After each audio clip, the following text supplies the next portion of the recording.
automatically activated to warn the attending passengers. Tests of these receivers by this system are normally conducted by the National Weather Service every Wednesday between 10 a.m. and noon. Whenever the weather or if you like the news in the area for Monday, the next available good weather day. The warning alarm transmitted over the station in north central and northeast Illinois will be activated for watchful warning affecting all counties in north central and northeast Illinois, as well as counties in northwest Indiana. Reception and the alarm tone will vary in any given location. This variability will also be more noticeable from a given transmission will occur even though you are using a good quality receiver in perfect working order. This concludes the tone alarm test.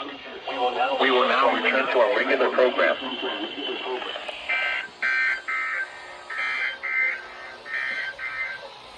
The current time is 11 Central Standard Time.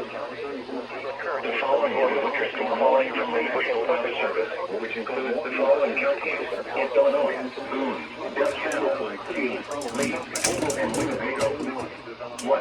Snow and blowing snow producing occasional whiteout conditions expected. Total snow accumulations of 65 inches. Now with